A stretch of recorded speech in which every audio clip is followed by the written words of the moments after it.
কল্যাণী রত্তলায় বাজি কারখানায় বিস্ফোরণের ঘটনায় মৃতদের পরিবারের হাতে রাজ্য সরকারের তরফে রাজ্যের মুখ্যমন্ত্রী মমতা বন্দ্যোপাধ্যায়ের নির্দেশে 2 লক্ষ টাকার আর্থিক সাহায্য তুলে দেওয়া হলো। এদিন নদিয়ার কল্যাণীতে মহকুমা শাসকের কার্যালয়ে এই আর্থিক সাহায্য তুলে দেওয়া হয়। এদিনের এই অনুষ্ঠানে উপস্থিত ছিলেন কল্যাণীর মহকুমা শাসক অভিজিৎ সামন্ত, নদিয়া জেলার জেলা শাসক এস অরুণ প্রসাদ, রানাঘাট পুলিশ জেলার পুলিশ সুপার কুমার শানিরাজ, কল্যাণী পৌরসভার পৌরপতি নীলেমেশ রায়চৌধুরী। এদিন রানাঘাট দক্ষিণের তৃণমূল বিধায়ক মুকুটমণি অধিকারী এই সাহায্য তুলে দেন মৃতের পরিবারের হাতে। সূত্রের খবর, 2 লক্ষ টাকা করে আর্থিক সাহায্য দেওয়া হয়েছে মৃতের পরিবারদের। যদিও কল্যাণী রত্তলায় বাজি কারখানায় বিস্ফোরণে 4 জনের মৃত্যুর ঘটনা ঘটে, অতএব 4 জনের মৃতের পরিবারকে 2 লক্ষ টাকা করে 8 লক্ষ টাকা আর্থিক সাহায্য তুলে দেওয়া হয় রাজ্য সরকারের তরফে। এদিন আর্থিক সাহায্য তুলে দেওয়ার পাশাপাশি রানাঘাট দক্ষিণের তৃণমূল বিধায়ক মুকুটমণি অধিকারী জানান, পরিবারগুলির এই অপূরণীয় ক্ষতি সকলকে ব্যথিত করে। পশ্চিমবঙ্গ সরকার, প্রশাসন এবং অল ইন্ডিয়া তৃণমূল কংগ্রেস তাদের পাশে সবসময় আছে। আমরা সমাজের সমস্ত স্তরের মানুষের সঙ্গে আছি এবং বিশেষ করে আমাদের মাননীয় মুখ্যমন্ত্রী মমতা ব্যানার্জি, তিনি সমাজের প্রত্যেকটা স্তরের গরিব থেকে ধনী প্রত্যেকটা মানুষের সঙ্গে আছেন। নিশ্চিতভাবে যে প্রাণহানি ঘটেছে আমাদের প্রত্যেককে কষ্ট দেয়। একজন বিধায়ক এবং একজন চিকিৎসক হিসাবে এটা আমার কাছে অত্যন্ত কষ্টের।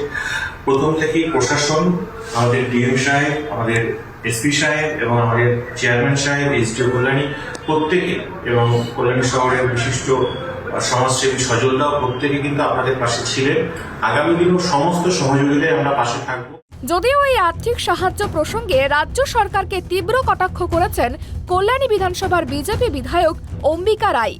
মানে জীবনের মূল্যটা এত তুচ্ছ পশ্চিমবঙ্গ সরকারের কাছে, তার এই মূল্য থেকেই পরিষ্কার বোঝা যায়। একটা মহিলা, মা বা বোন, সে কাজ করতে গিয়ে সেখানে এই ধরনের মানে প্রশাসনিক ব্যর্থতার কারণে এই ধরনের কাজ এবং কোনো সেফটি মেজার্স নেই।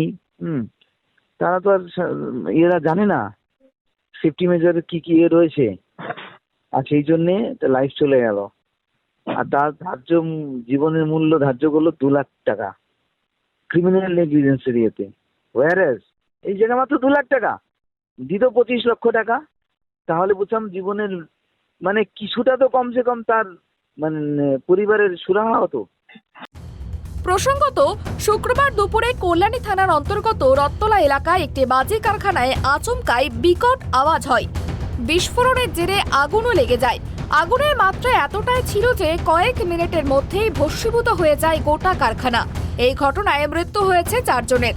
শনিবার নদিয়ার কল্যাণীতে বিস্ফোরণের ঘটনার পর ঘটনাস্থলে যায় ফরেনসিক বিশেষজ্ঞরা। সেখানে গিয়ে তথ্য সংগ্রহ করেন ফরেনসিক আধিকারিকরা।